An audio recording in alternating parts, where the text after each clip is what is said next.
Claire, you're becoming an embarrassment. The words sliced through the quiet hum of our oversized stainless steel refrigerator, each one a perfectly sharpened icicle aimed directly at my heart. My husband, Eric, didn't even bother to look up from his laptop. The glow of the screen cast a sterile, bluish light on his face, carving out the sharp angles of his jaw and highlighting the deep-set concentration in his eyes. He was a man who prided himself on precision, whether in the courtroom or in the casual cruelty he dispensed at home. I had just walked into our cavernous, state-of-the-art kitchen in our beautiful Cherry Creek house, a place that looked like it had been lifted from the pages of an architectural magazine. The polished marble countertops gleamed under the recessed lighting, the Sub-Zero appliances were seamlessly integrated into custom cabinetry, and a massive bouquet of lilies, my favorite, sat on the island. From the outside, we were the picture of Denver society perfection, the successful corporate attorney and his brilliant senior investment advisor wife. An 18-year marriage that looked as solid and pristine as the Rocky Mountains that loomed in the distance. But inside these walls, the air was thin and cold. The words Eric had just thrown at me felt like a physical blow, knocking the wind from my lungs. The triumph of my day, the reason I was walking on air just moments ago, evaporated into a bitter mist. I had just closed a major client deal at Sundale Financial, a complex portfolio restructuring worth over $2 million. It was a career-defining moment, the culmination of months of grueling work, late nights, and navigating treacherous market waters. I had walked in the door wanting to crack open a celebratory bottle of champagne, to share the victory with the man I had spent nearly 2 decades of my life with. Instead, I was met with a criticism so casual, it was profound. "What did you say?" I asked, my voice barely a whisper. I set my leather briefcase down on the cool floor, the soft thud echoing in the sudden, tense silence. He finally lifted his gaze, his eyes a flat, unimpressed gray. "I said you're an embarrassment. Look at this place. Look at yourself." My eyes followed his dismissive gesture. He was right, the kitchen was a mess. The morning's rush, toast crumbs, a smear of jam, 2 coffee mugs by the sink, was still on display. I had been so focused on my presentation that I had left the house in a whirlwind. Then I looked down at myself. My silk blouse was slightly wrinkled after a 12-hour day, a faint coffee stain I hadn't noticed was on the cuff, and my hair had lost some of its morning sleekness. I was a 45-year-old woman who had just commanded a boardroom, and he was making me feel like a slovenly teenager. "I had a great day at work today," I started, trying to reroute the conversation, to hold onto the last vestiges of my achievement. "The Morrison account finally." "Nobody cares about your little victories, Claire," he interrupted, his voice dripping with a disdain that was all too familiar. "Not when you can barely function as a wife." Function as a wife. The phrase was a weapon, one he had been honing for the past year. Ever since my father passed away in March after a long, brutal battle with cancer, my world had felt like it was crumbling beneath my feet. The grief was a constant, heavy shroud. My dad had been my anchor, my biggest cheerleader. Losing him felt like losing a part of my own foundation. Eric, a man who saw emotion as a transactional liability, had offered little comfort. His initial concern, which had felt performative even then, had quickly curdled into something much crueler. My evening glass of wine, once a simple pleasure, had become a way to numb the gnawing emptiness, to quiet the relentless loop of memories and what-ifs. And Eric had noticed. He watched me, not with worry but with a clinical, detached observation like a scientist studying a specimen. What had started as concern had morphed into a constant stream of criticism, a tool he used to chip away at my confidence, my sanity, my very sense of self. "Your best is pathetic, Claire," he said, his lips curling into a sneer. He closed his laptop with a decisive snap, the sound like a gavel falling. "You're becoming unstable. And frankly, I'm tired of covering for you." Unstable. The word hung in the air, calculated and venomous. It wasn't a word you blurted out in the heat of an argument. It was a word chosen with legal precision, a word meant to build a case. A cold dread settled in the pit of my stomach. This was more than a marital spat. This was a strategy. Before I could process the chilling implication, his phone rang. He glanced at the screen, a flicker of something annoyance, crossing his face before he smoothed it back into his usual mask of control. "I need to take this," he said, standing and straightening his tie.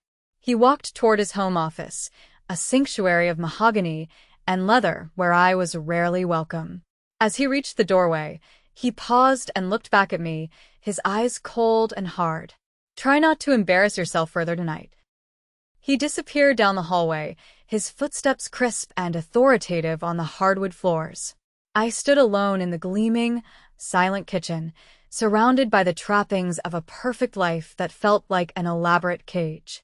I felt smaller than I had in years, the powerful woman from the boardroom reduced to a trembling mess. My hand instinctively reached for the wine bottle on the counter, the familiar crutch. But something made me stop. Maybe it was the clinical way he had said unstable. Maybe it was the cold finality in his tone. Or maybe it was just sheer, unadulterated exhaustion from the grief, the pressure, and the relentless, soul-crushing criticism. I put the bottle back. I poured myself a glass of water, my hand shaking so badly that droplets splashed onto the marble.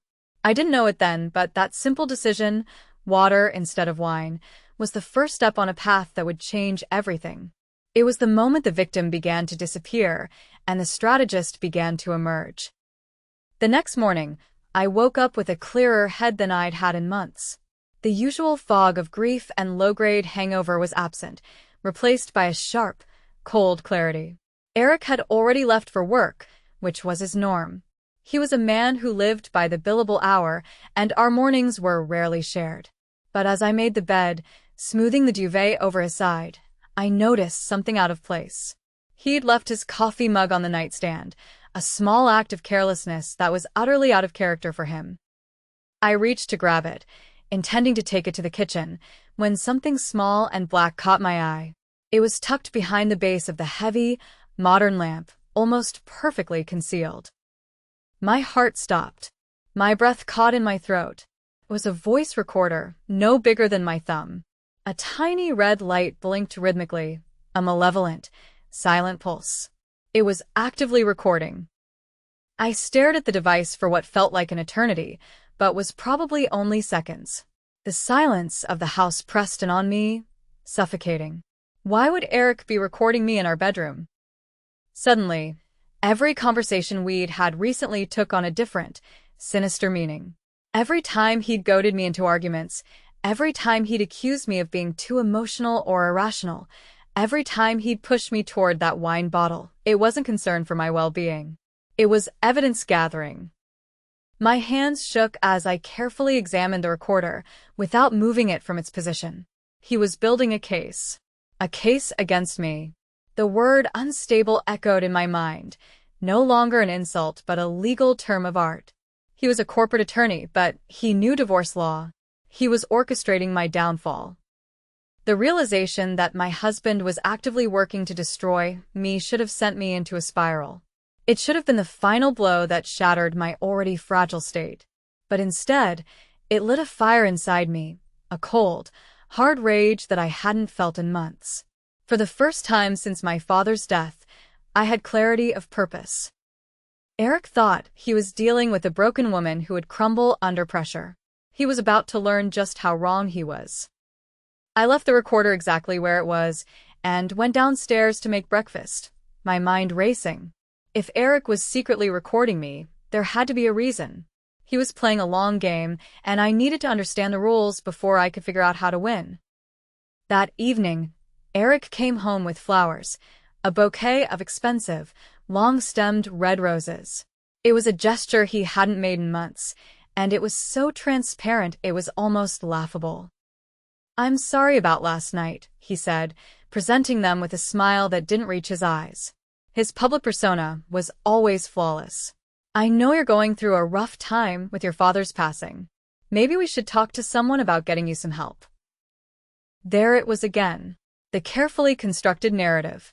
Language designed to establish me as the problem, the one who needed fixing. "Help?" I asked, my voice carefully modulated to sound wounded and confused as I arranged the flowers in a vase. "Just someone to talk to," he said, his tone oozing with false concern. "About the drinking, about your emotional state. I'm worried about you, Claire." I smiled and nodded, playing my part. "Maybe you're right. Let me think about it." That night, as Eric worked late in his office, I heard him on a phone call. The walls in our house weren't particularly thick, and his voice, though low, carried more than he probably realized. "She's getting worse," I heard him say to the person on the other end. Yesterday, she could barely hold a conversation without slurring her words. I crept closer to the office door, my heart pounding. "I know, baby," he continued, and the word baby hit me like a slap. "But we have to be patient. The recordings are building a solid case. By the time I file, she won't be able to claim anything." The word baby confirmed everything. Victoria. It had to be Victoria Hendricks, a junior associate at his firm. A woman I'd met briefly at the firm Christmas party, all bright-eyed ambition, and a smile that seemed a little too eager. "Eric was talking to another woman about me." About recordings. About filing something. I backed away from the door slowly, pieces of a horrible puzzle clicking into place. My husband wasn't just recording me, he was orchestrating my downfall with his mistress. I didn't sleep that night. I lay awake, the rage a cold, steady burn in my chest. By morning, the grief that had clouded my life for a year was gone, burned away by a singular, consuming focus. I started my day not with sorrow, but with a plan. The next morning, I called in sick to work, something I rarely did, and spent the day researching. I learned about hidden cameras, voice-activated recording devices, and digital surveillance equipment. I learned about the best investigative journalists in the Denver area, the ones who specialized in stories about abuse of power and legal manipulation. If Eric wanted to play the evidence game, I'd show him how it was really done.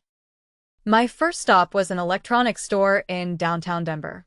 The sales clerk, a young man who looked like he knew his way around surveillance equipment, gave me a crash course in placement and retrieval. "You want these where there's natural conversation but not obvious snooping," he explained, pointing to a tiny camera disguised as a USB charger. "Kitchen islands, coffee tables, anywhere people naturally gather and talk." By the time Eric came home that evening, I had transformed our house into a surveillance network. Hidden cameras in the living room and kitchen, voice recorders in his office and car, and backup devices in locations he'd never think to check. If he was recording me, I was going to record everything. Over the next week, I maintained the appearance of the grieving, struggling wife Eric expected to see. I poured wine at dinner, but barely touched it. I seemed distracted and emotional during our conversations. I played the part he needed me to play, while my devices captured every moment of his performance. The breakthrough came on a Thursday evening. Eric thought I was upstairs taking a bath, but I was actually in our bedroom, listening through a repurposed baby monitor I had placed in his office. His mistress, Victoria, had come over for what Eric thought was a private meeting. "This worthless drunk won't get a penny," Eric laughed, and I could hear Victoria giggling in response. "She's too weak to fight back. By the time I'm done with her, she'll be lucky if she can afford a studio apartment." "Are you sure the recordings will hold up in court?" Victoria asked. "Please." I've got hours of her slurring her words, crying, acting completely unstable. No judge is going to award alimony to an alcoholic who can't take care of herself. "What about her job? She makes good money." "Not for long. I've already reached out to some contacts at her firm. A few anonymous tips about her drinking problem, and they'll start questioning her judgment with client accounts. She'll be fired within a month." I listened to them plan my complete destruction with the detached fascination of someone watching a nature documentary about predators. They had no idea they were being recorded. No idea that every word of their conspiracy was being captured in crystal-clear audio. That night, I knew exactly what I had to do. The next morning, I made a decision that would change everything. Instead of continuing to gather evidence in secret, I decided to accelerate Eric's timeline. If he wanted me to appear unstable, I'd give him exactly what he was looking for. But on my terms. I started by calling Sundale Financial and speaking with my supervisor, Helena Reynolds. "Helena, I need to take some personal time," I said, making sure to sound slightly shaky. "I'm dealing with some family issues related to my father's estate, and I think I need a few weeks to get my head straight." Helena, who had been my mentor for years, was immediately concerned. "Claire, is everything okay? You've seemed stressed lately." "I'm fine," I said, letting a slight tremor creep into my voice. "I just need some time to figure things out. Eric thinks it might be good for me, too." "Of course, take all the time you need. Your job will be here when you're ready." Perfect. Now Eric would think his plan to isolate me professionally was working. But I'd actually protected myself by proactively taking leave, rather than being fired. That evening, I staged the performance of my life. As Eric walked through the door, I was in the kitchen with a glass of wine in my hand, though it was actually grape juice mixed with water. I'd spilled some on my shirt and messed up my hair slightly. "Claire, what happened here?" Eric asked, and I could hear the barely contained excitement in his voice. "I had a bad day," I said, making sure to sound slightly slurred. "Helena thinks I need time off work. Maybe she's right. Maybe everyone's right about me." Eric moved closer, and I could practically see him calculating how this would play in divorce court. "Honey, I think you should sit down. You seem upset." "I called my sister today," I continued improvising. "Told her about how you've been helping me deal with Dad's death. She thinks I'm lucky to have such a supportive husband." The irony wasn't lost on me, but Eric ate it up. "I just want what's best for you, Claire. Maybe we should look into some treatment options." "Treatment?" I let my voice break slightly. "You think I need treatment?" "I think you need help. And I'm going to make sure you get it." That night, after Eric went to sleep, I downloaded all the recordings from my devices and began organizing them into a comprehensive file. What I found was even worse than I'd imagined. Eric had been systematically documenting what he perceived as my failures for months, creating a narrative of decline that started well before my father's death. But more importantly, I had captured his real voice, the cruel, calculating man who laughed about destroying his wife's life with his mistress. The contrast between his public persona as a concerned husband and his private cruelty was startling. The next day, while Eric was at work, I made a phone call that would change everything. I'd researched investigative journalists in the Denver area and found Rachel Moore, who wrote for the Morning Ledger and specialized in stories about abuse of power and legal manipulation. Ms. Moore's office came the professional voice of her assistant. "I'd like to speak with Rachel Moore about a story involving legal fraud and domestic manipulation," I said, my voice steady and clear. "Can I get your name and a brief description of the situation?" "My name is Claire Beasley. My husband is a prominent attorney who's been secretly recording me and manipulating evidence to build a false case for divorce. I have recordings of him admitting to conspiracy and planning to destroy my career. I think your readers would be very interested in how the legal system can be weaponized against innocent spouses." There was a pause. "Please hold. Ms. Moore will want to speak with you directly." 2 minutes later, Rachel Moore was on the line. "Mrs. Beasley, tell me everything." Rachel Moore was everything I'd hoped for in an investigative journalist. Sharp, skeptical, and absolutely relentless when she sensed a real story. We met the next day at a small cafe downtown, far from anywhere Eric might accidentally encounter us. "Before we go any further," Rachel said, pulling out a recorder of her own, "I need to make it clear that anything you tell me will be verified independently. I don't publish," she said, "stories. I need evidence." "I have evidence," I said, sliding a USB drive across the table. Hours of audio and video recordings, financial documents showing money being moved without my knowledge, and communications between my husband and his mistress detailing their entire plan. Rachel's eyebrows raised as she pocketed the drive. "This sounds almost too convenient. Why are you coming to me instead of just using this in divorce court? Because this isn't just about my divorce, I said. Eric isn't the only attorney who's figured out how to game the system. He's told Victoria about other cases where he's used similar tactics. This is a pattern of behavior that goes beyond just one marriage. Victoria is the mistress? Victoria Hendricks. She's an associate at his firm, Bramcove Holdings Legal Division. According to my recordings, she's been helping him research ways to manipulate evidence in divorce proceedings. They've discussed at least 3 other cases where similar tactics were used. Rachel was taking notes, furiously. What kind of timeline are we looking at? When is he planning to file? Based on what I've overheard, he's waiting for one more incident that will cement his case. He wants me to have some kind of public breakdown, or do something that will make his allegations seem credible. And you're not going to give him that? No. I'm going to give him something much worse. I'm going to give him the truth. Over the next week, Rachel worked with incredible efficiency. She verified my recordings with audio experts, cross-referenced the financial documents with public records, and even managed to interview 2 other women who had gone through divorces with attorneys from Eric's firm under suspicious circumstances. Meanwhile, I continued playing my part at home. Eric's behavior had become increasingly bold. He no longer bothered to hide his contempt for me, probably because he thought I was too broken to notice or remember clearly. On Wednesday evening, he brought Victoria to our house for dinner. The audacity of it took my breath away, but I maintained my composure. "Claire, you remember Victoria from the firm Christmas party last year?" Eric said, as if this was a perfectly normal social visit. "Of course," I said, shaking Victoria's hand and noting how she avoided eye contact. "It's so nice of you to come check on me. Eric's told you about my rough patch, I'm sure." Victoria glanced at Eric nervously. "He mentioned you've been going through a difficult time."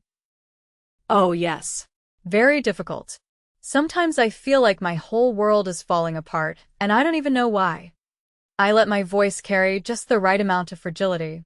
It's like someone is systematically destroying everything I care about, and I'm too stupid to understand how. The irony was delicious. Victoria actually squirmed in her chair. During dinner, they became increasingly relaxed, probably assuming I was too damaged to pick up on their subtle communications and inside jokes. What they didn't know was that every word was being recorded by 3 different devices I had strategically placed throughout the dining room. "You know what?" Eric said as Victoria was leaving. "I think Claire's finally starting to understand that she needs help. Sometimes people have to hit rock bottom before they can accept reality." "That's so true," Victoria agreed. "Sometimes the kindest thing you can do is stop enabling someone's destructive behavior." After she left, Eric turned to me with what I'm sure he thought was a compassionate expression. "Claire, I think it's time we had a serious conversation about getting you some professional help." "You're probably right," I said. "Maybe it's time I faced the truth about my situation." I wasn't lying. It was definitely time for the truth. Rachel called me Friday morning with news that made my heart race. "We're ready to publish Sunday.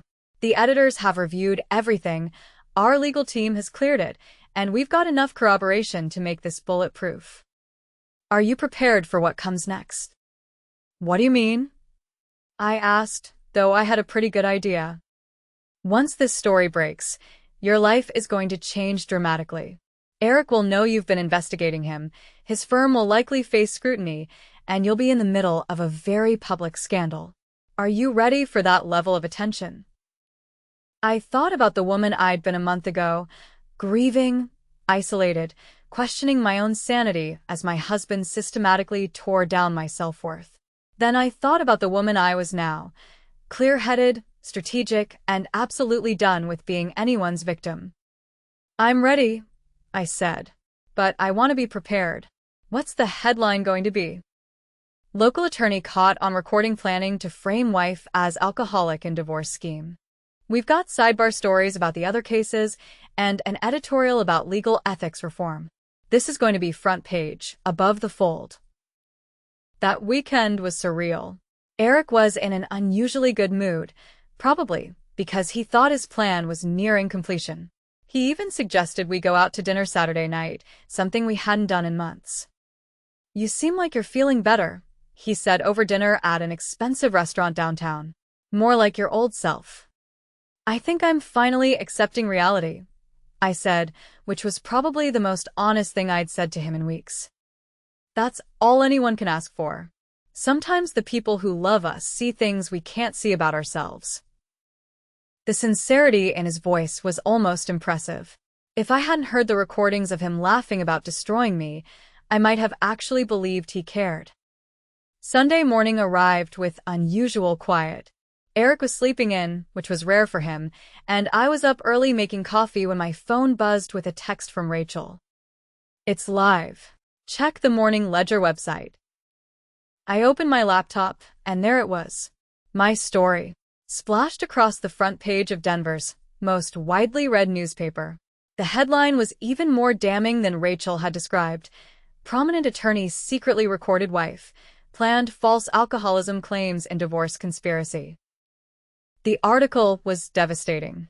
Rachel had woven together the audio recordings, financial evidence, and expert commentary into a narrative that painted Eric not as a concerned husband, but as a manipulative predator who had weaponized the legal system against his own wife. The recordings of him laughing with Victoria about my supposed weakness were particularly damning. But what really made my heart sing was the sidebar story about the other women. Rachel had found not just 2, but 4 other cases where Eric's firm had used similar tactics. The paper was calling for an investigation into the entire practice. 2 other women had come forward with similar stories about Eric's firm. Victoria had been placed on leave as well, and according to Rachel, she was already looking for a new job outside of Denver. I heard Eric's alarm go off upstairs, and I quickly closed the laptop. Within minutes, his phone started ringing. "What the hell?" I heard him shouting from the bedroom. "How did they get this? Who gave them these recordings?" His footsteps thundered down the stairs as I calmly sipped my coffee. Eric appeared in the kitchen, still in his pajamas, holding his phone with a look of absolute panic. "Claire," he said, his voice carefully controlled. "We need to talk." "Good morning to you too, honey," I said pleasantly. "You seem upset. Bad news." He stared at me for a long moment, and I could see the exact moment when he realized that the broken woman he'd been manipulating no longer existed. "You did this," he said quietly. "Did what?" I asked, meeting his gaze steadily. "I'm just a worthless drunk, remember? Too weak to fight back." The next few hours unfolded exactly as I had hoped they would. Eric's phone didn't stop ringing. Calls from his law firm, reporters, family members who had seen the story, and presumably Victoria, though he wasn't taking those calls in front of me anymore. "You recorded me?" he said, pacing around our kitchen like a caged animal. "You've been recording me this entire time?" "Interesting choice of words," I said calmly. "Almost like you're familiar with the concept of secret recordings." "This is different. What I was doing was..."